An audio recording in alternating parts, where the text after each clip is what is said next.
Yo Monitor guys, pasar. yo guys, balik lagi di live stream Republik Rupiah. Buat yang nonton ulang bisa nanti dimajuin videonya di bagian timestamp. Di materi yang tertarik kalian tonton, dan yang udah join bisa langsung tanya-tanyakan pertanyaan kalian di kolom komentar tentang pasar, tentang proyek kripto ataupun apapun itu yang ingin kalian tanyakan. Jadi di minggu ini kita udah bakal masuki holiday season ini ya. Kayaknya kalian juga udah persiapan holiday kayaknya ini. Lagi 2 minggu aja kayaknya ini. 2 minggu masih lama. 2 minggu, 3 minggu ya. 2 minggu kayaknya dia. Udah persiapan holiday season. Jangan libur dulu. Belum. Tapi biasanya market tuh udah libur duluan. Iya. Udah boring biasanya akhir tahun itu guys. Tidak ada banyak pergerakan. Karena proyek-proyek juga kan pada liburan kan. Mereka juga manusia yang ngerjain. Tutup kah Bitcoin? Close trading. Jadi menikmati liburan saja. Biasanya sih akhir tahun begitu guys. Lebih slow marketnya. Tapi memang kita juga bisa ngelihat ya dari segi kayak di beranda media sosial, terus di statistik media sosial kita, terus kayak ya secara garis besar memang benar-benar kayak santuy-santuy banget gitu loh, chill. Memang udah saat yang orang udah ngerasa setahun terakhiran tuh kayak melelahkan, sideways mulu, gini-gini aja. Terus akhirnya mereka ngelihat biasanya kan kuartal terakhir di Q4 itu yang kayak performa paling fantastis kan kalau secara historis. Tapi mereka ngelihat Oktober enggak, November enggak, Desember udah setengah jalan juga masih di bawah $100.000 Bitcoinnya. Jadi ngerasa kayak ya udahlah, mending touch grass lebih awal. True. Tahun ini tuh emang boring banget sih kalau dibilang kripto. Dari segi price action itu kayak Bitcoin biasanya rata-rata naiknya itu enak gitu kan. Kalau ditarik rata-rata per tahun. Tahun ini kayaknya minus hampir kok dia. Gini. Masih minus apa sempat gini ya? Sempat BEP. Lihat di beranda Twitter ada yang si Bolt itu bikin komiknya, dia ngelucu. Karena ada orang yang bilang katanya kalau orang nemu receh di pinggir jalan, terus dia ngambil receh itu, dia outperform semua investor Bitcoin. Jadi karena performa Bitcoin year to date-nya itu minus, ya kan? Sejak pembukaan awal tahun itu harganya berapa, sekarang berapa? Jadi kayak ngapain invest Bitcoin? Mending di pinggir jalan nemu duit gitu kan, receh ambil, udah lebih cuan gitu. Kalau kita lihat di CoinGecko sih 93-an ya. Harga per awal Januari. Kalau ini wah bisa dibilang buruk sih ya kira-kira ini ya setahun ini. Oke, kita sudah share link, jadi mungkin bisa mulai open cam. Waduh. Oh oke. Halo guys. Kirain macet. Soalnya internet ada. Oh iya, BTW nanti komen aja di bawah kalau misalkan ada masalah sama gambar atau audionya. Jadi ini udah mulai ada beberapa pertanyaan masuk nih dari Saleh Ramadan Afiasya Bagai 9707. Nah, tentang TVL Monat merangkak naik bang. Oh bukan pertanyaan, ngasih tahu. Terus Ahmad Rizky 3509 tanya, bang trader kripto yang terbaik siapa? Sama Lidisius Art 3983 nanya, Mas Lidi, ada orang yang bilang bahwa dApps di Monat tidak inovatif dan banyak terdapat di blockchain lain. Bagaimana pendapat Mas David dan tim RR? Oke, jadi sebelum kita masuk untuk mulai jawab pertanyaan ini, kita mungkin ngasih recap dulu ya. Jadi just in case kalian cuman baru sempat nonton live stream ini aja di akhir pekan, terus mingguan terakhir kemarin agak kelewat, ada beberapa konten yang udah kita upload di channel Mesos RR, tapi channel YouTube sih utamanya. Jadi kalau misalkan kita ngelihat di sini itu kita ada upload video tentang ini restream ulang. Jadi yang kemarin kita hari Sabtu itu dipublish dengan timestamp. Memudahkan kalian kalau misalkan pertama kalinya nonton live stream, terus kalian pengen tahu topik-topik khusus yang dibahas apa aja, langsung bisa ke bagian sini. Aku baru ingat ternyata baru. Nah ini dia. Iya, share. Jadi di sini kalian bisa kalau pengen hemat waktu ya kan, jadi nggak harus nonton 1,5 jam full, ya udah tinggal pilih aja mau tentang makro, tentang analisis on chain, tentang project-project tertentu ada di situ. Jadi itu kita lakuin setiap hari Senin. Nah, terus hari Selasanya itu kita biasanya video rekapan dari seminggu sebelumnya. Jadi di sini pun kita ngasih tahu kayak ada beberapa kontroversi. Contohnya kemarin itu si Mas Naufal, dia request untuk kita angkat isu ini, yaitu RUU P2SK yang ada di Indonesia. Dibarengin sama ada beberapa update makro, kayak kemarin tentang prediction market, siapa yang bakal dinominasikan Trump untuk jadi ketua Fed berikutnya. Terus sama ada beberapa hal lain kayak project Solana, Monad, itu di Solana ICO Humidify. Di Monad itu ada beberapa statistik 2 minggu pertamanya mainnet. Nah, kemudian di sini video deep dive makro kemarin dari Mas Naufal, dia ngasih tahu tentang Fed yang udah resmi nurunin suku bunga, tapi kenapa kok kripto masih turun? Nah, itu ada videonya lengkap 9 menit, kalian bisa tonton di sana. Karena ada beberapa hal yang dia bahas yang menurut kita sih menarik untuk dipantau. Selain itu kita ada shorts. Kalau shorts itu kita hampir setiap hari publish, dan itu potongan-potongan dari video-video yang tadi kita bahas. Sama mungkin ada beberapa topik dari live stream yang kita bisa ulang upload lagi sebagai shorts di sini. Selain itu ada live sama paling di Twitter Republik Rupiah. Kalau misalkan kalian belum tahu, kita rencananya itu bakal lebih sering publish di sini, terutama ya menjelang akhir tahun ini, karena kita kasih tahu bakal ada biasanya di akhir tahun itu kita kayak prediksi, kayak narasi-narasi tahun depan kira-kira apa yang wajib dipantau. Nah, itu kita sudah record beberapa video, jadi nanti sepanjang liburan pun meskipun kita nggak ngantor, tapi ada video yang udah kita stok, udah kita siapin. Dan itu bakal menarik untuk kalian pantau. Jadi kadang kalau misalkan ada beberapa hal yang time sensitif, tiba-tiba nih ada berita mengejutkan atau breaking news atau apa, padahal videonya udah ngestok yang itu. Nah, kita nanti bikin tweet aja di Twitter untuk ngasih tahu kalian. Misalkan tiba-tiba Do Kwon keluar dari penjara gitu, karena kemarin baru dimasukin gitu, katanya 15 tahun atau semacamnya. Selain itu biasanya kita lebih ke nge-repost beberapa project yang kita pantau, hal-hal seperti Monad dan peluncuran mainnetnya itu yang kemarin menarik. Dan sisanya sih kalian bisa baca beberapa news kayak di republikrupiah.com, itu yang bahasa Indonesianya, sama untuk bahasa Inggrisnya ada di Republic Labs, itu beberapa rekapan konten terakhir ini. Gitu. Ada yang ketinggalan nggak, Budi? Overall aman sih, cuman biasanya emang kita setiap akhir tahun itu kita pasti buat untuk tahun depannya. Dari segi narasi, biasanya banyak banget yang request buatin narasi L1 kayak itu kan, narasi AI apa aja yang dipantau gitu, narasi apa yang tahun 2026 kira-kira menarik untuk dipantau. Nah itu biasanya kita setiap akhir tahun kalau kalian scroll di video atau ada di playlist Bli. Iya, ada di playlist Bli ya untuk tahunannya narasi. Itu ada. Nah itu bisa kalian pantau nanti guys. Biasanya itu kita lengkap, maksudnya lengkap. Lupa dari terakhir tuh 2023, 2024, 2025 atau 2024, 2025. Kayaknya ada dari 2023. Itu lumayan lengkap untuk jadi di tahun depan tuh kalian bisa nyiapin narasi. Mungkin ada yang suka narasi AI, ada yang suka narasi infrastruktur L1, ada yang suka narasi gaming. Nah itu kan beda-beda tuh, setiap orang tuh beda-beda sektor yang disuka, jadi itu bisa dilihat. Nah, cuman contohnya ya guys, kalau kalian lihat di playlist ini kan kayak narasi 2025, ini ada 17 video.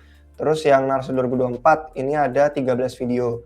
Nah, rencananya adalah kita bakal pecah ke tahun 2026-nya juga. Artinya di akhir tahun ini kita nggak perlu bikin video yang kayak panjang lebar. Biasanya soalnya kan kita kayak videonya itu panjang-panjang nih, kayak RWA udah 20 menit sendiri. Terus nanti ada yang 15 menit, ada yang setengah jam. Nah rencananya adalah di akhir tahun ini kita ngasih yang narasi 2026-nya itu lebih compact.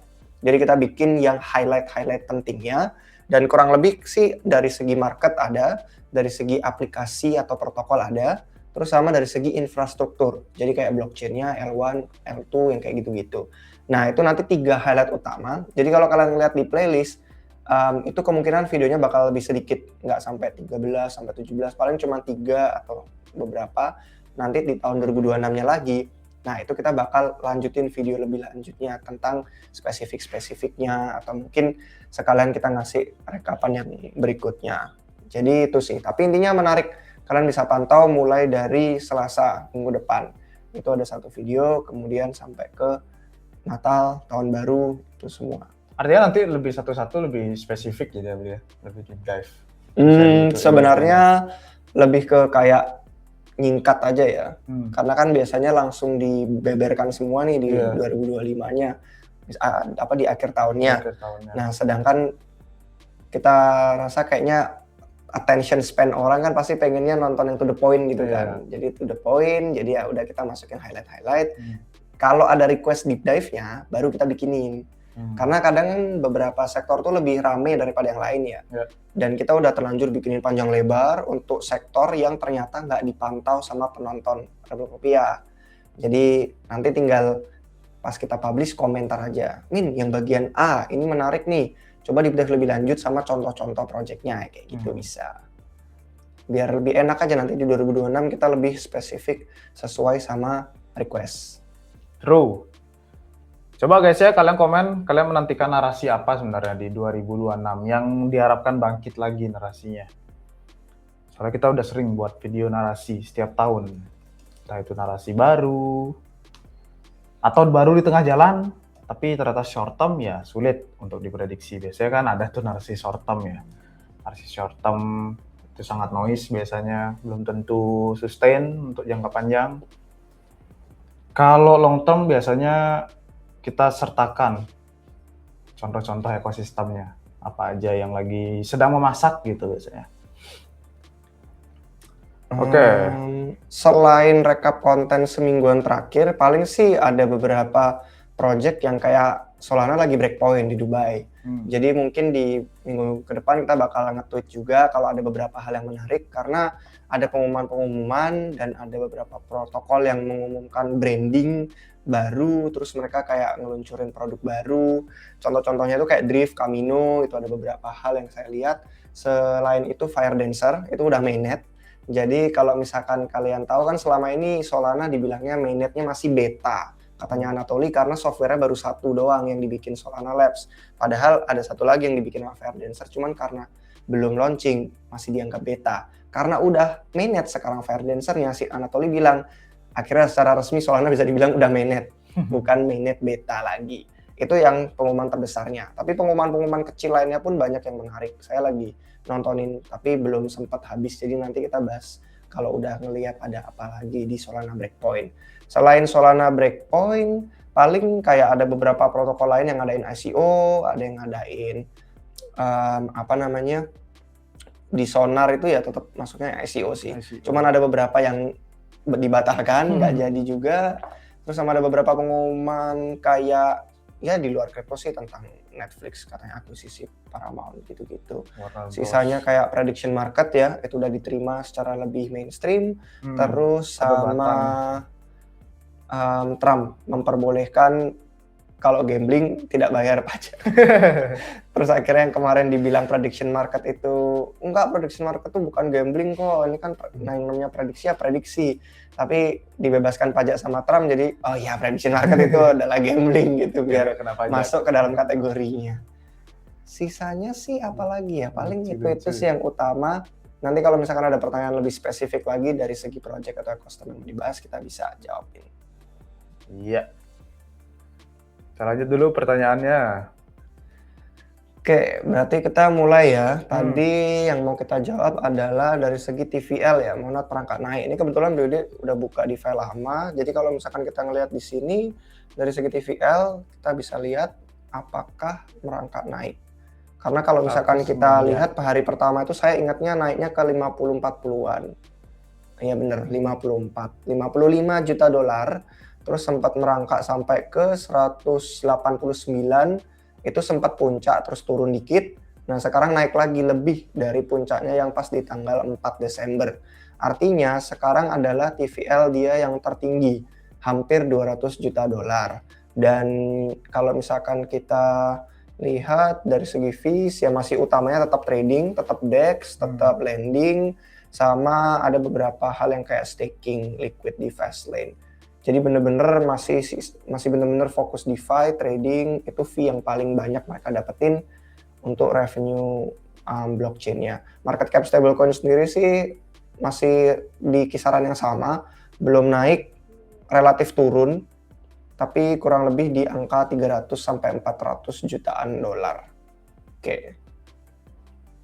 Ini soalnya kan based on dollar ya, yang TVL ini ya. Sedangkan harga dari tokennya kan lagi turun juga harga koinnya masih Kayaknya lagi bisa turun juga. dilihatin kalau dari segi Nah, coba. mon deh. Denominasinya. Denominasinya. Udah kepencet belum? Aduh, Oh, sinyalnya nge-lag ternyata. hilang. Kepencet balik lagi ke USD. Ya. Oke.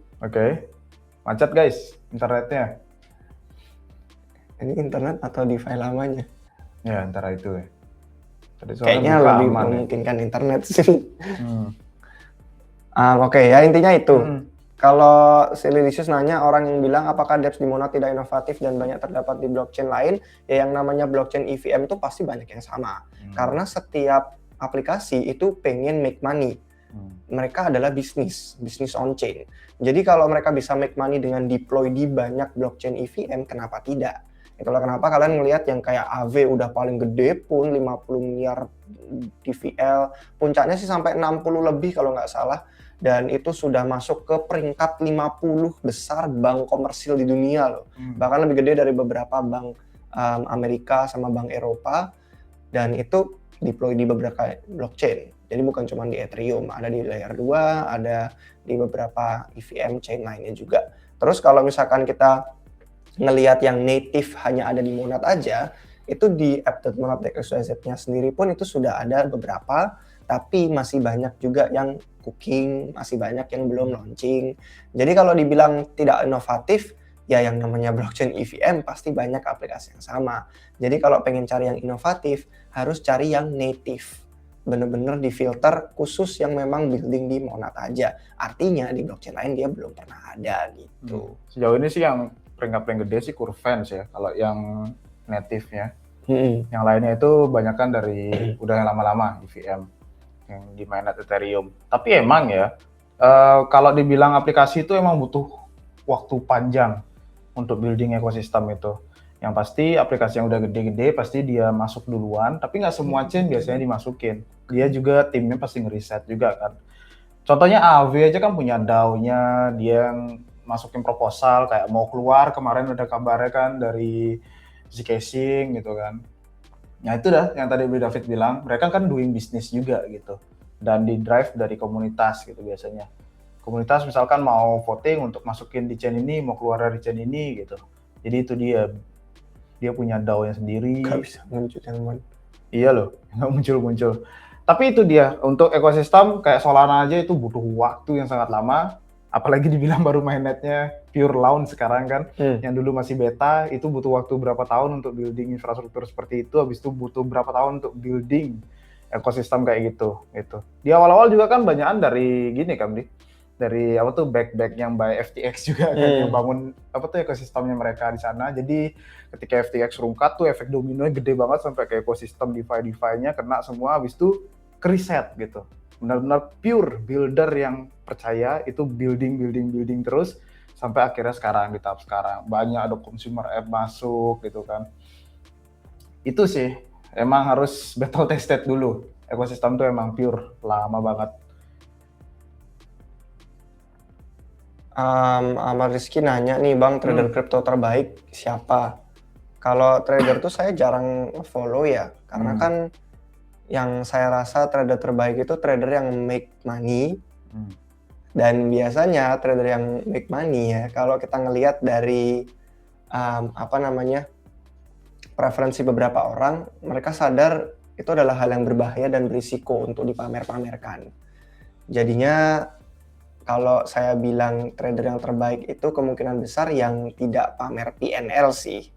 Jadi justru yang tidak paling kelihatan rame di Twitter, terus menggembor-gemborkan keuntungannya, itu kayaknya trader yang terbaik. Karena dia pasti tahu kekayaan yang sebenarnya itu adalah kekayaan yang bisa dinikmati tanpa orang lain tuh ngerecokin, dan ada bahaya-bahaya privasi, terus ada bahaya-bahaya dicuri, dirampok, apalagi kalau kita ngomongin on-chain, ya kan.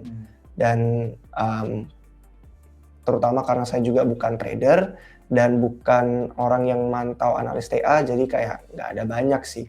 Paling mentok-mentok kalau disuruh sebutin trader yang saya tahu cuman Kobe aja, karena dia awalnya itu bener-bener cuman beli Bitcoin. Awalnya idealis dia, karena orang tuanya hilang rumahnya gara-gara krisis keuangan global tahun 2008. Terus mereka ngerasa kayak kok sistem TradFi itu scam banget ya gitu.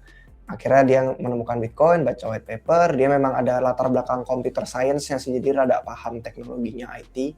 Waktu di hari-hari awalnya kan orang-orang nggak paham, dia jadi rada idealis, terus beli, terus pengen kayak ya udah F the government gitu loh. Dan setelah itu dia akhirnya pas masuk ke cycle ada banyak koin-koin pengen jadi the next Bitcoin, terus Bitcoin ada banyak fork-nya, itu dia mulai trading akhirnya. Dia ngikutin meta, ngikutin narasi, terus dia cari opportunity di mana aja ada altcoins atau aset-aset yang bisa make money.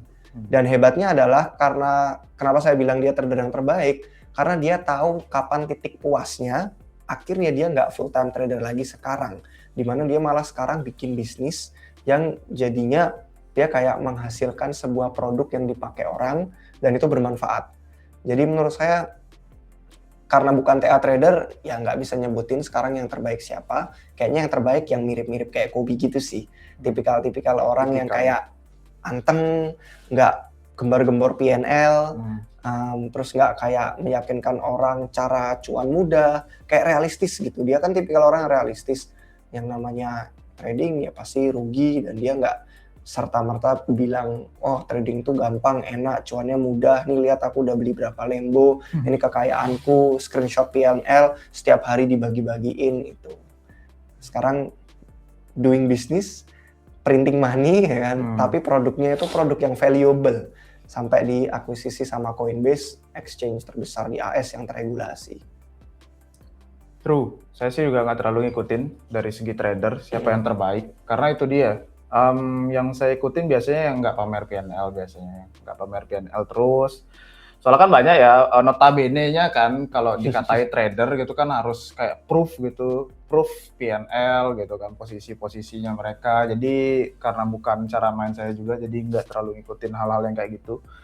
Dan yang saya ikutin nggak kayak gitu juga, nggak pamer-pamer PNL seperti itu. Kadang ya balik lagi sih ke kalian, kalau kalian suka ngeliatin gitu ya monggo gitu kan. Kalau saya pribadi pun malas ngeliatin yang kayak gitu sebenarnya, malas gitu.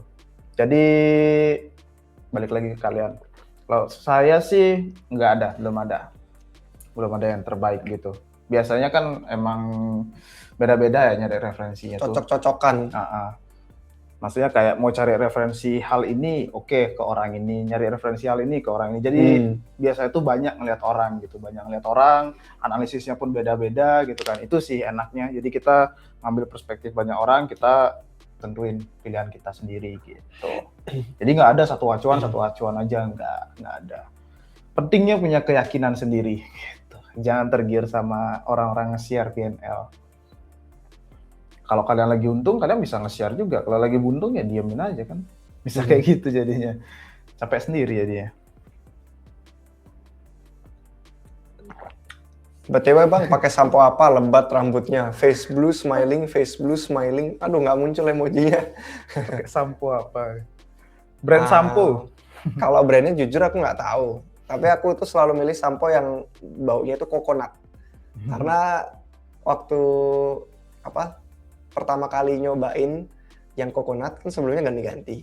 Tapi pas nyobain yang coconut kayak wah kok bau kelapa kayak enak gitu ya, kayak lagi minum es degan, kayak lagi di pantai, kayak vibes-nya lagi tropis gitu. Jadi sampai sekarang ya selalu cari kalau yang ada yang coconutnya ya beli yang itu yang coconut.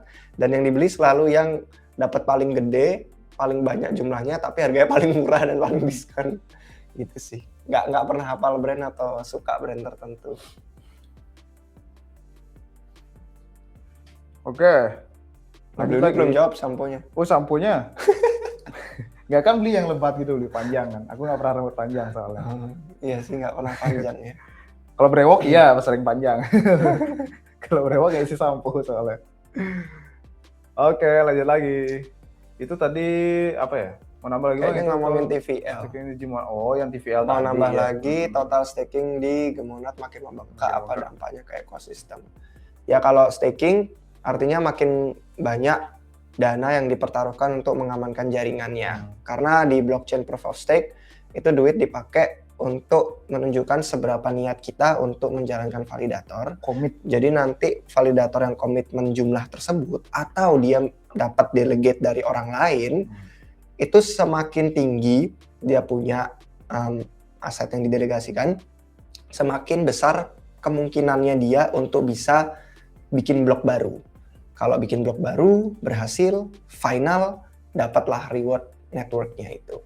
Jadi kalau misalkan semakin banyak orang staking dan semakin tersebar ke berbagai validator, artinya blockchain itu semakin desentral, semakin kuat, dan semakin banyak validator yang bersaing, kompetisi untuk bisa memastikan Monad itu nggak bakal mati gitu loh, nggak bakal padam.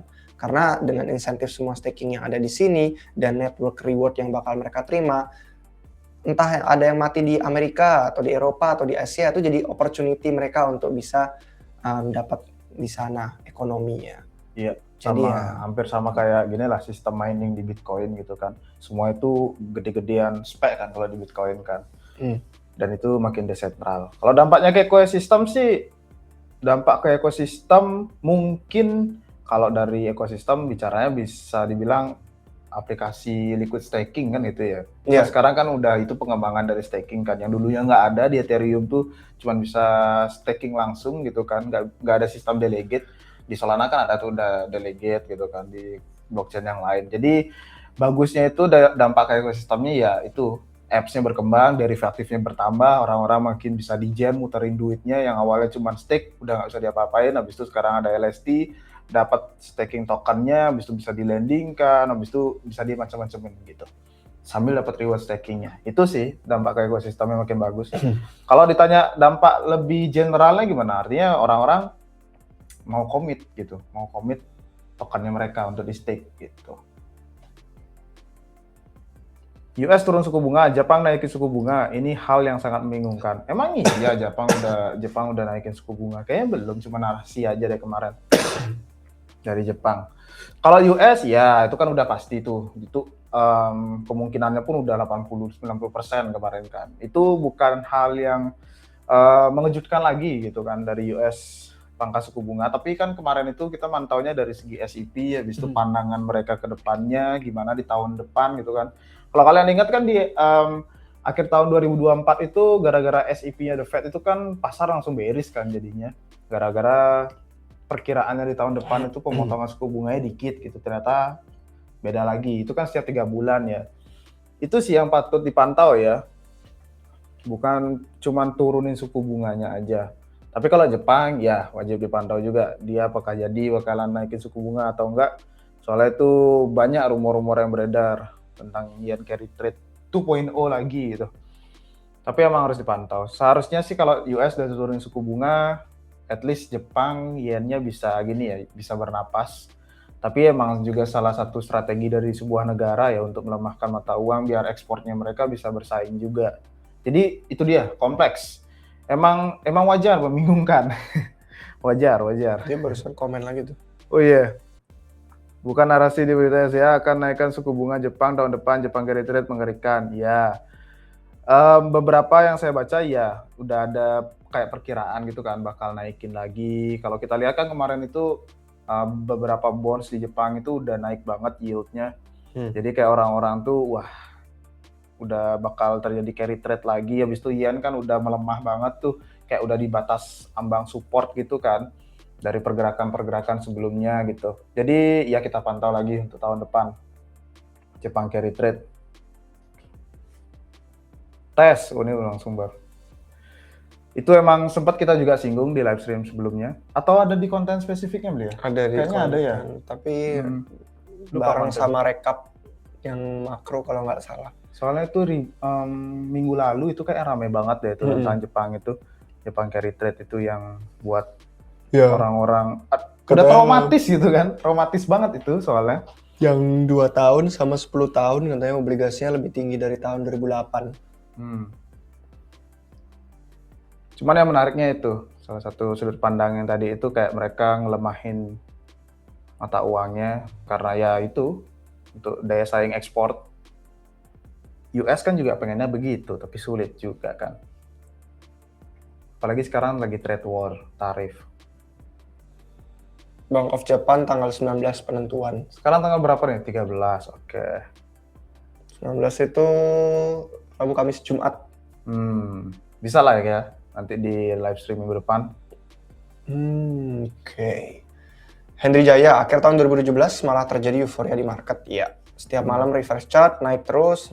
Kapan liquidity bakal masuk ke market yang bisa pump market ya? Kalau nostalgia sih pasti ngelihatnya kayak rasanya wah, dulu kok kalau ngelihat Q4 performa akhir tahun itu selalu ekspektasinya fantastis, dan hal yang sama terjadi juga waktu kita merasa 2021 tuh akan berulang juga di akhir tahun gitu kan, di puncak siklus, dan semua itu ya beneran terjadi, tapi akhirnya ternyata sudah double top yang mengakhiri bear market 2022 dengan sangat parah.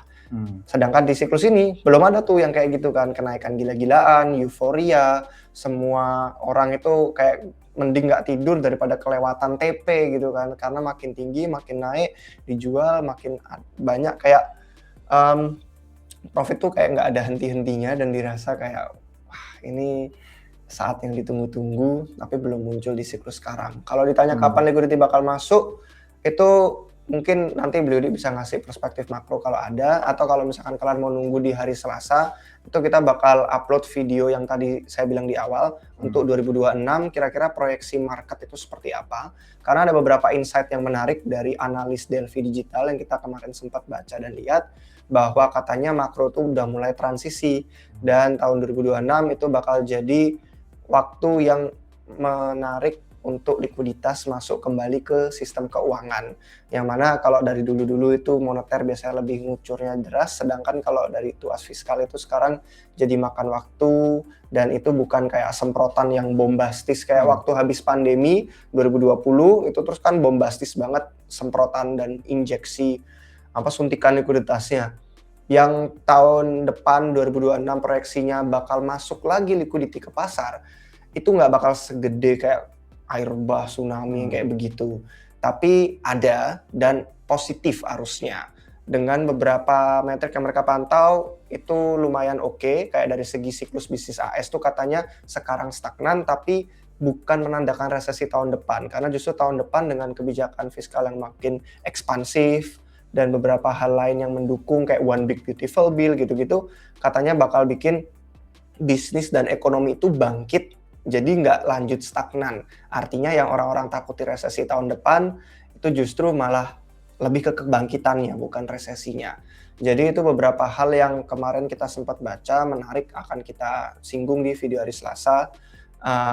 Sama selain itu emas juga masih terus dibeli sama bank-bank sentral di seluruh dunia. Tahun 2025 ini mereka beli 600 ton, dan proyeksi dari Goldman Sachs itu katanya 70 ton per bulan bakal dibeli tahun depan.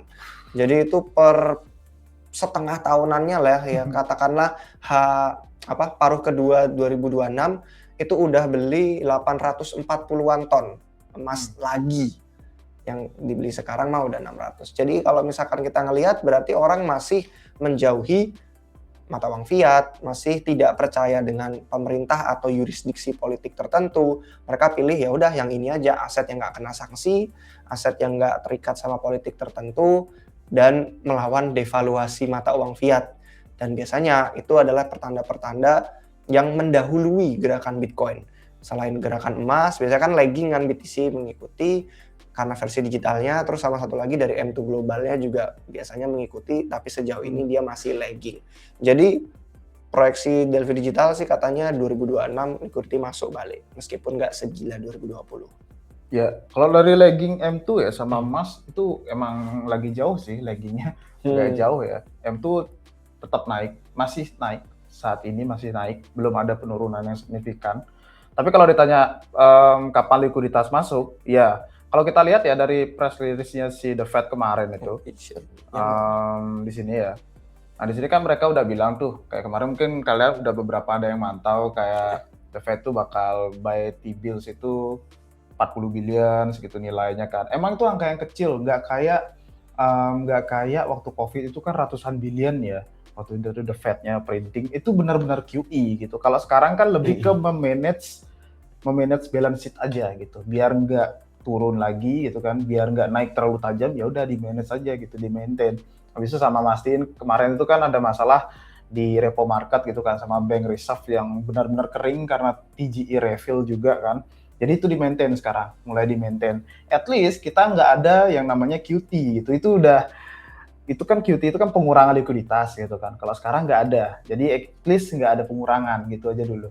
Jadi bisa dibilang ya itu dia, kerannya ngucur tapi nggak segede dulu gitu. Kalau dulu kan emang mungkin karena ada pandemi gitu kan, itu wajar kerannya pasti ngucur karena itu udah krisis gitu. Kalau sekarang nggak ada krisis ya kerannya dinyalain tapi dikit gitu. Maksudnya kayak printernya hidup tapi nggak segila dulu kayak wah gitu, nggak kayak gitu. Ya udah sekarang untuk biar stabil aja gitu. Ini emang masuk dari beberapa analis ya yang dulu-dulu. Mungkin kalau kalian ingat ada yang pernah bilang mungkin orang-orang dari beberapa analis kayak kita ngerasain krisis pandemi itu waktu recover-nya tuh lama banget gitu, bukan setahun 2 tahun gitu. Jadi itu butuh beberapa tahun untuk benar-benar ekonomi itu yang awalnya zrut langsung gitu di maintain itu lama banget gitu. Nggak bisa kayak oke, setahun udah naik turun, udah besoknya tahun depan lagi udah aman gitu, udah berjalan seperti biasa lagi, nggak bisa. Contohnya kayak The Fed sekarang gitu, yang diadain yang ada di Amerika, ya di Indonesia juga kita ngerasain juga kan perubahannya bagaimana setelah pandemi kemarin kan, itu lama banget gitu recover-nya. Contohnya sekarang juga, jadi kayak kemarin itu standarnya kan ada beberapa reporter yang nanya kan, kayak ini standarnya katanya inflasinya 2% gitu kan. Sekarang udah belum 2%, udah dipangkas suku bunganya, ya itu dia. Kayak hidup di keadaan yang situasi yang baru lagi gitu. Kita harus menyesuaikan dengan sikon yang sekarang gitu, nggak bisa pakai standar yang dulu-dulu lagi karena benar-benar pandemi itu emang berubah gitu. Jadi itu dia sih, kalau dibilang likuiditas ada tapi nggak segede yang dulu, dan itu kita bakal pantau lagi soalnya kan nanti tahun depan ada The Fed yang baru lagi kan kepalanya, walaupun voting powernya tetap sama tapi biasanya punya influence dan pandangannya sendiri kan gitu kan. Itu sih yang harus kita lihat juga. Soalnya di sini kan cuma untuk sampai bulan April kalau nggak salah deh untuk kebijakan yang baru ini. Habis itu udah deh Fed baru, tax season gitu. Belum lagi katanya nanti si Bapak Trump gitu kan ngasih insentif untuk tax gitu kan senilai 2.000 itu. Jadi lumayan ada stimulus walaupun kecil-kecilan. Sama insentif untuk gambling. Insentif gambling, tax. Kalau kita lihat TGI sekarang udah mulai turun sih di angka 700-800, udah mulai keluar lah duitnya dari pemerintah. Itu sih yang patut diingat. Printernya hidup tapi nggak segede-gede yang dulu, nggak. Sekarang cuma untuk stabilan saja yang sekarang. Oke, lanjut mana lagi Bi? Tadi dia skip. Ini bawahnya, Mas bantu boleh Apex Protocol ke depannya seperti apa? Sayang sekali saya tidak tahu Apex Protocol itu apa. Kayaknya kalau nggak salah dia yang gambar monyet itu. Yang iya kayak karena namanya Ape kan. Apex atau Apex, kayaknya Apex deh bacanya. Kayak udah lama tuh ya? Di Solana atau di BNB Chain ya lupa, tapi sayangnya kita nggak tahu untuk bahas ke depannya gimana. Iya. Min 10 aset kripto di luar BTC is all hype menurut Yang Mulia. Oh ini yang setiap live stream biar menonjol ya stand out. Saat ini Desember 2025 apa singkat saja. Kalau kita ngomongin soal apa Desember 2025 itu jadi kesannya kayak banget ya. Ngasih tahu gitu. Oke, beli ini sekarang, ini yang bakal worth it. Sedangkan setiap koin yang kita pilih itu di tim Republik Rupiah aja beda-beda gitu. Karena kan ada preferensi masing-masing, risiko setiap portofolio juga beda-beda, tanggungan hidup kita juga beda-beda. Ada yang mungkin trading dikit, mungkin ada yang pakai leverage dikit, tapi ada yang full spot doang. Terus ada yang di DEX, ada yang on chain, ada yang off chain. Jadi kayak banyak banget variasi-variasinya yang kalau ditanyain begini sih tentu aja kita nggak bisa jawab ya. Karena kita bukan financial advisor. Cuman kalau ngasih tahu kayak aset kripto yang di luar BTC selama hype itu sangat susah karena aset kripto itu masih belum dewasa, jadi banyak banget aset yang belum layak untuk di hold secara jangka panjang gitu. Mungkin nanti kalau misalkan kalian nonton di video yang hari Selasa bakal sedikit membantu karena di situ ada gambaran-gambaran bahwa aset kripto itu bukan satu-satunya aset yang digadang sebagai teknologi masa depan yang rebutan investasi. Karena investor juga ke saham kripto ada banyak. Robinhood, Galaxy, Circle, yang gitu-gitu pada outperform mayoritas altcoins. Terus ada ETF. Jadi mereka nggak beli kriptonya langsung, tapi beli lewat ETF. Contohnya kayak spot, itu pun yang gede-gede sih yang dipilih ETF-nya, BTC, ETH gitu.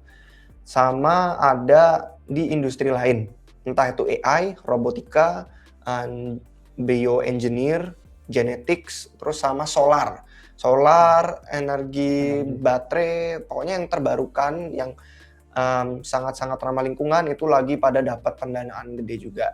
Jadi ya dikarenakan AI tadi sih, karena orang invest ke AI butuh energi yang sustainable, jadi investasinya ke industri itu banyak.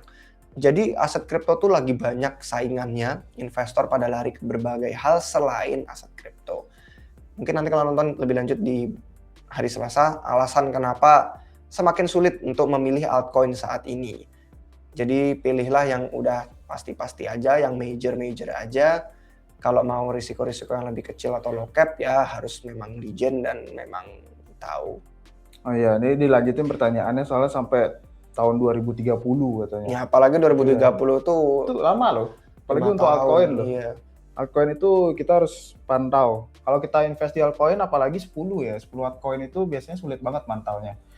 Sulit banget mantaunya karena kita harus pantau perkembangannya, habis itu metrik-metrik on-chain-nya juga harus dipantau. Jadi anggapannya kayak itu udah ada pilihannya tadi kan, BTC, ETH, Sol, Hype gitu kan. Sol sama Hype sama ETH itu kita harus pantau terus ekosistemnya gimana, habis itu upgrade-nya mereka kan ada kan biasanya. Habis itu dari metrik on-chain itu terus harus dipantau.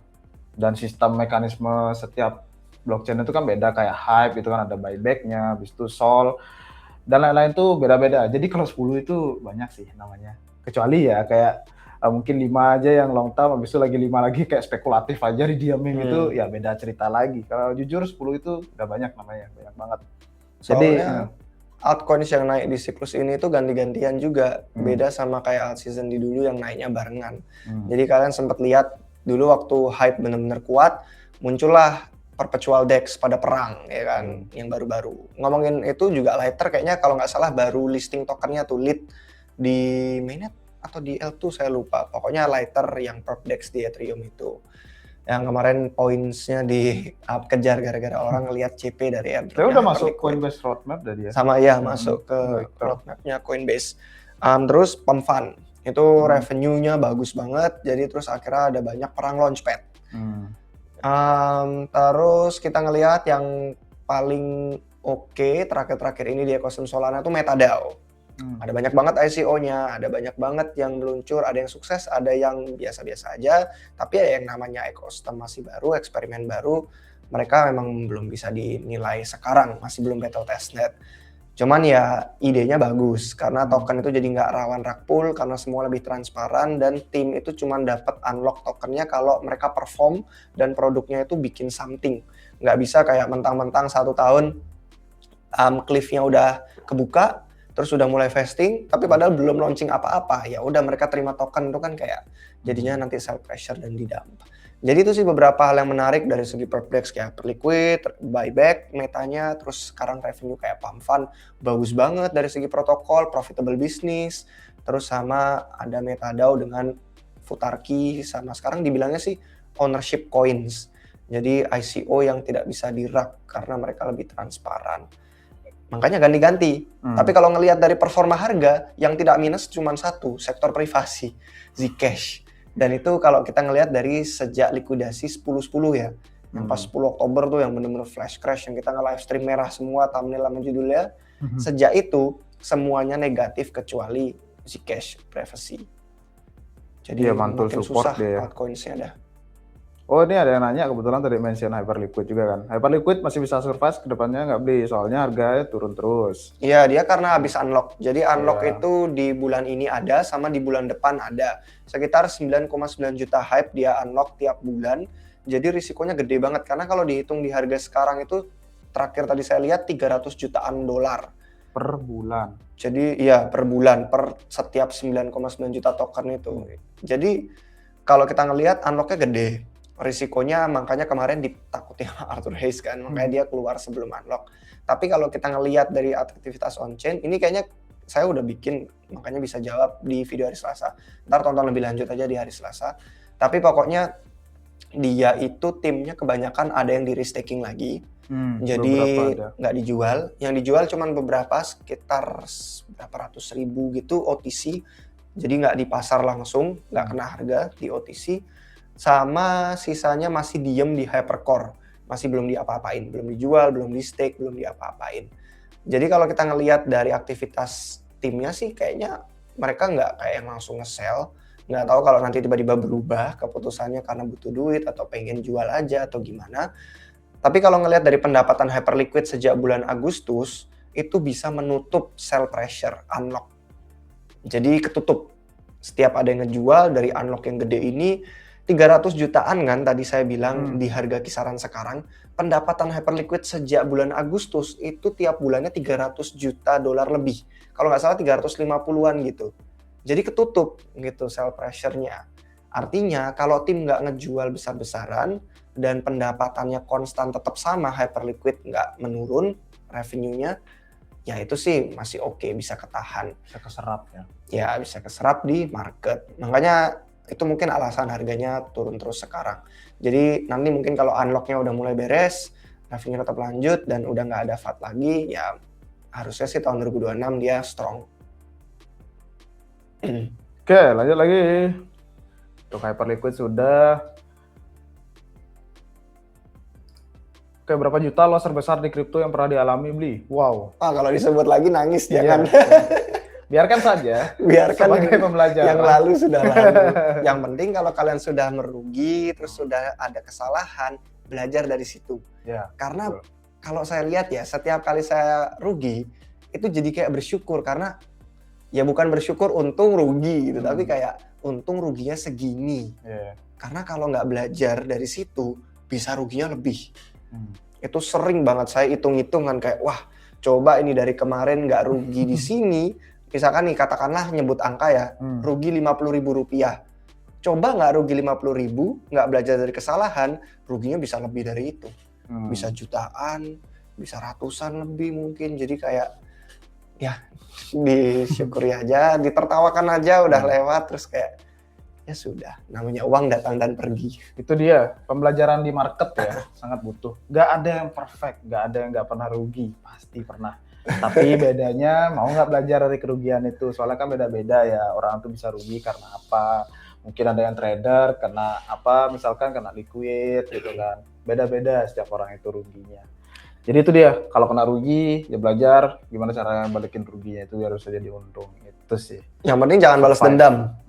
Karena kalau ngerasa rugi terus ya udah yang kali ini dah, ini terakhir kita balas dendam, duit masukin semua biar bisa balik, itu bukan keputusan yang bagus. Karena ketika kita lagi marah, lagi emosi, itu keputusan jangka pendek aja. Kayak setiap kali kita ke-trigger nih, kita mau marah, kita mau balas dendam, kita mau apa, coba deh tarik napas dulu, diem, coba nunggu 15-30 menit, pasti hilang tiba-tiba, terus ngerasa kayak, oh ya mending duitnya sekarang dijaga-jaga sih, jangan dibikin gegabah lagi, jangan sembrono lagi gitu. Karena orang yang kayak saya pun kan terlalu strict banget ya, kayak harus tahu fundamentalnya apa, harus paham, riset segala macam, yang udah sampai kayak begitu aja tetap bisa salah. Bisa salah, bisa rugi, bisa nyesel. Apalagi yang tidak riset, yang asal beli, FOMO, ngikutin kata orang, wah bisa parah lagi itu. Itu dia. Kalau kalian ngeliatin ya investor-investor besar di seluruh dunia ya, udah riset dan lain-lain, tetap pernah rugi. Itu dia kata kuncinya guys. Jadi pakai pembelajaran biar nextnya nggak rugi lagi. Nggak ada kok yang nggak pernah rugi, nggak ada. Oke, kita lanjut lagi. Udah tadi nanya lagi Pak Guru. Anjir, Pak Guru. Di cycle ini masih worth it kah sebagai solo miner BTC? Saya ada dana 200 juta atau mending nambah staking monet aja. Solo miner, aku jujur bukan miner BTC ya. Jadi mungkin kan mesinnya harus di-upgrade. Habis itu kalau solo juga biasanya kan lebih sulit ya untuk bersaing biasanya. Soalnya persaingan powernya di BTC. Kalau menurut dia gimana tuh? Itu bisnis yang sangat kompetitif guys. Jadi kalau misalkan kita solo dan belum ada pengalaman mining Bitcoin, dulu mungkin bisa solo mining ketika masih kecil dan adopsinya sedikit dan belum banyak orang sebagai sebuah bisnis. Tapi sekarang semuanya mereka punya tim, mereka punya resource yang gede, dan biasanya dengan power yang lebih banyak dan modal yang lebih besar, mereka juga pada IPO. Jadi perusahaannya mereka itu punya saham di mana orang-orang jadi bisa invest, bisa beli, akhirnya mereka ada kucuran dana lebih lanjut. Sedangkan kalau dana kita misalkan nih punya 200 juta kayak yang di komentar, dan ya udah itu aja, tapi nggak ada investor masuk, terus nggak ada kayak struktur bisnisnya, itu biasanya bakal jadi tersaingi. Karena banyak banget dari berbagai siklus yang lalu, itu kita ngelihat dari data miners itu banyak yang merugi akhirnya tutup dan bangkrut.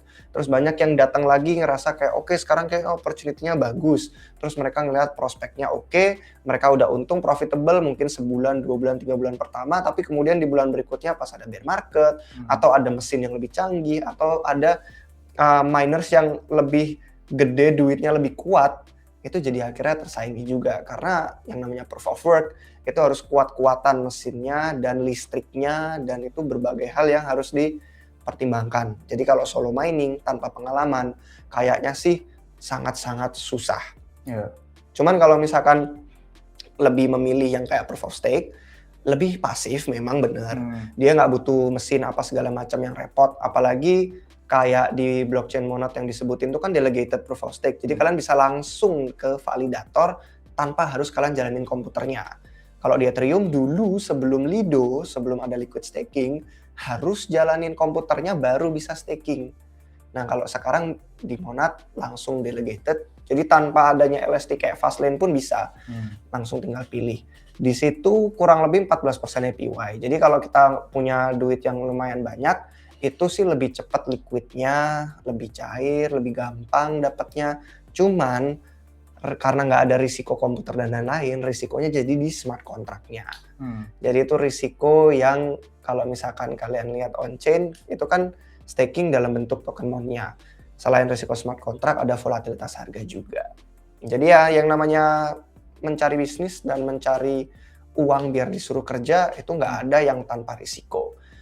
Cuman kalau dari dua pilihan ini sih, kemungkinan besar staking lebih cocok untuk retail yang pengennya lebih mudah, pasif, dan low maintenance. Ya, low maintenance itu kuncinya, habis itu lebih liquid ya bisa dibilang. Kalau unstake biasanya dari validator itu kan butuh beberapa hari, kayak seminggu gitu, misalkan 3 hari gitu. Itu lebih liquid. Kalau udah beli alat mining, mau dijual itu lama biasanya. Ya balik lagi ke preferensi masing-masing. Misalkan kalau mau beli alat mining, mungkin dananya ini kayak sekian persen dari total portofolio kecil gitu, misalkan mau iseng-iseng ya di riset aja, atau mungkin ini sebagai bisnis utama gitu, untuk uangnya disuruh kerja lagi ya harus dihitung-hitung lagi gitu, soalnya persaingan di BTC mining itu gede banget, dan apalagi udah dari dulu kan orang-orang udah pada banyak cuannya gitu, apalagi sekarang udah IPO sahamnya lagi, itu yang harus dipertimbangkan sih. Nggak ada lagi tuh cerita, kayak jarang banget ya kita temui kayak ada satu blok yang berhasil diproduce oleh solo miner. Itu ada, tapi jarang banget. Nah di sana tuh baru tuh langsung letaknya dari modal kayak itu. Oke, kita lanjut lagi. 40 billion Fed nggak ngefek kah beli? Nggak sih, lebih tepatnya nggak terlalu.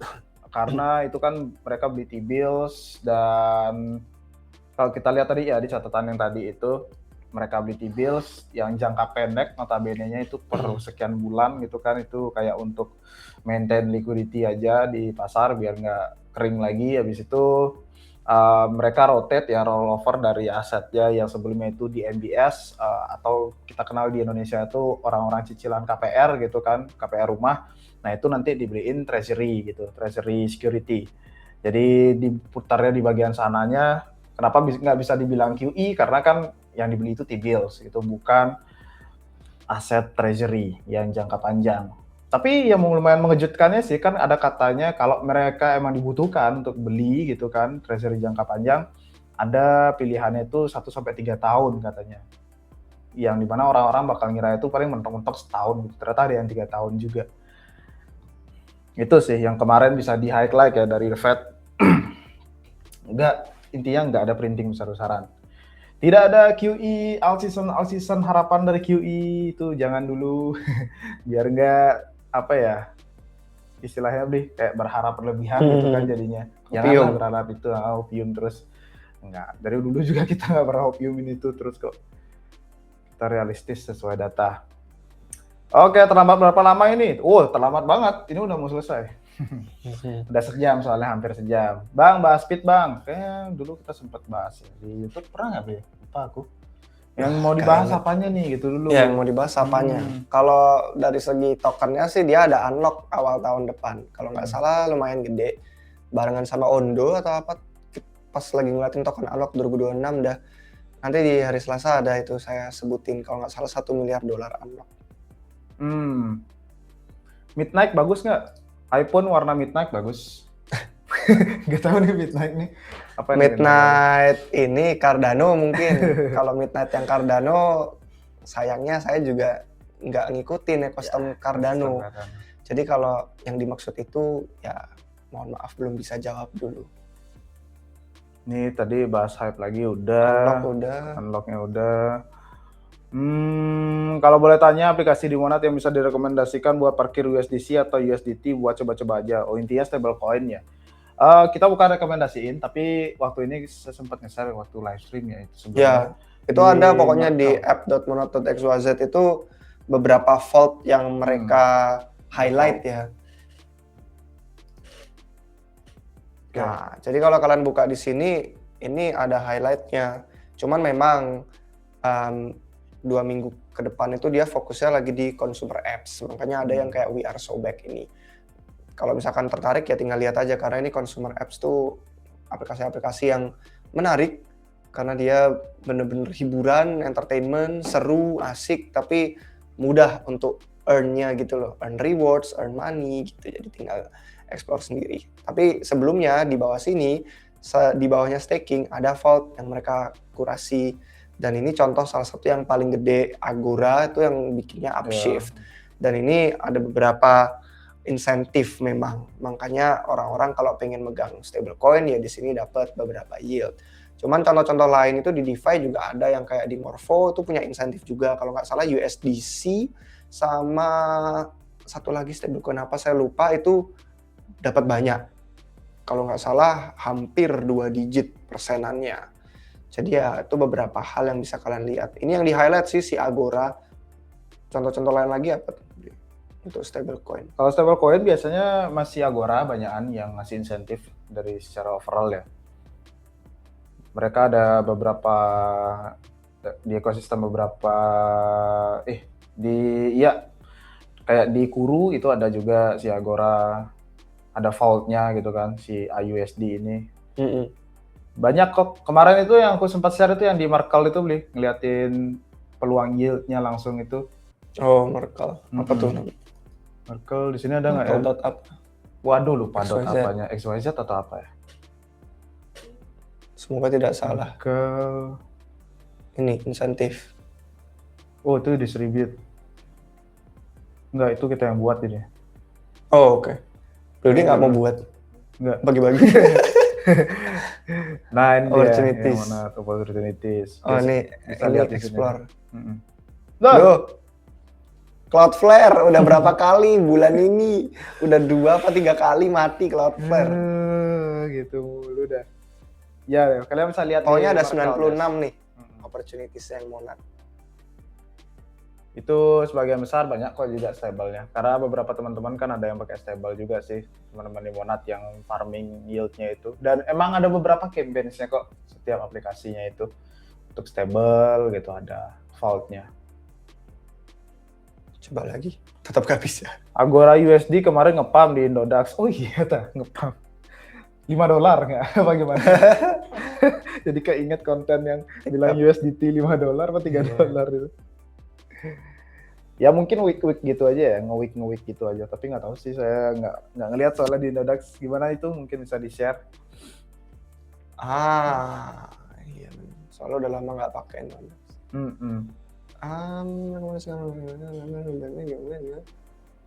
Woi, apa ini yang buyback ini ya? Hype mungkin ya? 30M. 30M. M tuh maksudnya million juta atau miliar rupiah? Apa miliar dolar? Iya dolar, tapi M-nya belakangnya kan. Rugi bersyukur. Ya, yang Rugi tadi. pun bersyukur ya, benar. Harus bersyukur. Karena bisa rugi apapun. lebih. Ya, ibaratkan kalau kita nggak rugi sekian dulu, kita belajar, kerugiannya bisa lebih gede lagi nanti. Ya, bisa dapat dead cat bounce nggak ke $100.000 sebelum Natalan. Kalau feeling ya, yang namanya manusia kan nggak punya bola kristal ya, nggak bisa prediksi, nggak bisa nentuin. Cuman kalau feeling dan ngelihat dari data on chain, mungkin nextnya ya kita bisa share karena ini udah lewat dari 1 jam. Tapi inti dari segala inti adalah untuk saat ini kita ngelihat data on chain itu feelingnya bakal kebalikannya. Jadi kalau dead cat bounce itu kan kita sekarang lagi sideways, rada turun, terus nanti dead cat bounce tuh kayak wah pumping dulu dikit sebelum mati, ya kan? Kebalikannya dari itu, kalau kita ngeliat data on chain, kemungkinannya adalah orang bakal kapitulasi sekali lagi karena mereka dikejutkan sama penurunan harga yang mungkin mereka nggak bakal expect. Gocekan, ya entah mungkin itu dia naik sedikit dulu terus baru dibanting atau enggak, tapi pokoknya masih ada beberapa supply di bawah harga sekarang, kisaran 70 sampai 80 ribu dolar yang udah sering kita bahas sih di live stream beberapa minggu terakhir, untuk disapu bersih, untuk bener-bener dibikin orang yang pengen jual sekarang dah, nyerah sekarang, kapitulasi biar lebih enteng naiknya gitu. Padahal yang kemarin tuh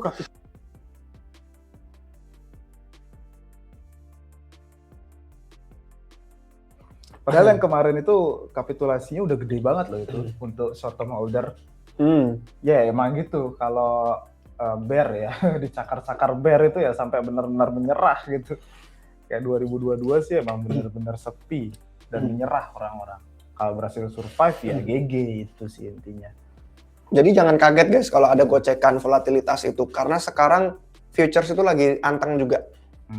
Jadi belum ada banyak orang yang terlalu pede kayak wah ini bakal turun shorting, enggak ada. Wah ini bakal naik long, itu juga enggak ada. Apalagi jadi holiday season juga kan. Ya, jadi pasti anteng-anteng gitu aja, makanya bakal volatil dan harus ada penyapuan bersih lagi sekali at least atau beberapa kali retest baru udah kita bisa lebih enteng untuk naik ke atas. Jadi nggak bakal surprise kalau tiba-tiba BTC harus ngejemput 70.000, 80.000-annya itu kisaran yang bikin orang ngerasa wah ini sudah it's over. Ya, it's over, ini udah bottom, terus mereka nge-short, to zero, kena gitu. short squeeze di bawah. Mereka nge-shortnya pas udah di bottom, jadi kena peras short squeeze. Jadi balik lagi ya, ini bukan gini suatu rekomendasi, ntar kalian masang short langsung kan, market tuh nggak ada yang tahu, tapi bisa kita jadikan gini istilahnya kayak oh ada kemungkinan gitu kan, biar kalian juga jaga-jaga gitu, misalkan mau liburan lagi open posisi gitu, kalau liburan jangan open posisi gitu, jadi biar ya stay spot gitu kan, biar enak aja. Oke, kita lanjut lagi. BOG mau tadi udah ya, BOG mau rate hike, apakah kita harus takut? Iya. Yang takut adalah yang minjemnya. Jadi yang melakukan yen carry trade itu yang harus takut, karena dia harus buka dulu posisinya, bayar utangnya, itu yang kalau kita nggak yen carry trade mah nggak perlu unwind. Iya, kalau kamu hedge fund yang gini minjam di sana ya harus takut. Udah dibalikin harusnya uangnya sekarang. Keburu terlalu mahal buat balikinnya. Shirley balikin setku, maling. Apa itu? Apa ini ribut-ribut ini maling-maling? Anjir apa sih itu? Kaspa gimana bang? Kaspa, yang proof of work itu ya? Iya, kayaknya kalau memang cuma bikin proof of work, terus kayak Bitcoin, kayaknya ya udah gitu-gitu aja sih. Dari dulu selalu pengen banyak yang jadi the next Bitcoin karena dirasa satu-satunya proof of work yang tersisa tapi masih low cap gitu. Jadi kayaknya nggak ada banyak perubahan. Potensi say bang, say lama banget ya tidak terlihat di timeline ku ya. Say kemungkinan tertimbun dengan banyaknya blockchain EVM yang sekarang makin cepat. Ada Monad, Mega ETH bakal launching, terus Base pun itu kan juga blockchain EVM dan dia cepat dan rame, populer. Hyper EVM satu lagi lupa. Tom Lee asik beli ETH, dijadikan treasury-nya dan dibilang harganya sekarang sudah murah. Apakah kedepannya bakal bisa bersaing dengan BTC beli? Itu Tom Lee kemarin waktu presentasi dia kelihatan capek sih mukanya. karena dia beli banyak dan ETH-nya masih belum perform, dan dia sampai kemarin itu hitung-hitungannya adalah pakai rasionya BTC. Katanya kalau BTC di harga 500.000 apa 1 juta dolar gitu. Terus rasio ETH itu lebih tinggi dari rasionya sekarang sama Bitcoin. Itu ETH bisa 200.000 dolar apa berapa gitu, lupa. Pokoknya dia pakai prediksi gede gitu loh. Dia prediksinya kayak ini bakal mengikuti BTC. Dan kalau BTC ke 1 juta dolar, wah lihat ETH ada berapa nanti harganya gitu loh. Dan kelihatan capek dia waktu presentasi itu. Jadi kayaknya sih sedang kesusahan dia dengan fund-nya. Tapi balik lagi guys, itu kan tesisnya dia ya. Jadi kalau kalian mau invest Iya. ya kalian punya tesis kalian sendiri gitu. Biar nanti misalkan lonjakan harga ke bawah gitu menuki, kalian tetap percaya karena kalian punya tesis yang kalian pegang. Nggak ngikutin orang gitu. Jadi apa-apa ngikutin orang kan susah ya. Supply unlimited disuruh bergelut dengan supply 21 juta. Nah ini enggak, jadi balik lagi kalau bilang supply berapa banyak, dia kan bilang it mungkin ya. Tapi dia Supply ngomongin unlimited. Agora. Iya tadi di atasnya, tapi ini kayak Bales apa gimana nih si hari-hari bintang ini? Masih gelut dia ya. Tom Jerry sells it. Iya, karena dia belinya it kan gitu. Kalau balik lagi kalau ngomong supply ya itu kan memang beda-beda dan mekanisme inflasinya pun juga beda-beda. Yang dulu itu gede banget inflasinya, sekarang udah beralih ke proof of stake, jadi udah dikit inflasinya, makan bisa deflasi kalau banyak yang pakai jaringannya. Jadi beda-beda, memang beda-beda. Jadi supply jangan satu fokusnya hanya supply saja, tapi yang harus difokuskan itu adalah demand gitu. Mau sedikit apapun supply-nya, mau 1 biji pun tidak ada demand ya tidak berharga. Gitu sih intinya. Oke, mungkin sekian aja nih. Udah 1 jam juga by the way. Ini udah mereka ribut-ribut nih Tom and Jerry ini. Jangan sebar hoax. Iya, udah habis pertanyaannya, jadi tinggal nggak apa kalau kalian masih mau berkomentar atau mungkin ada yang kelupaan nanti dibawa aja ke Discord. Grup kita ada di Discord Rupiah, sama ada di Telegram juga. Selain itu nanti komentar di video-video YouTube yang akan kita posting minggu depan, hari Selasa, Jumat, sama minggu depan terakhir live stream kita di hari Sabtu sebelum beberapa tim Rupiah akan ada yang liburan. Holiday. Dan kalian juga ya persiapan liburan kalian guys, start segera, jangan refresh layar terus guys. 1 tahun ini udah menderita Bitcoin, jadi itu sih. Semoga kalian menikmati liburan kalian di akhir tahun. Ya guys, sampai jumpa di minggu depan guys. Cheers. Yuk.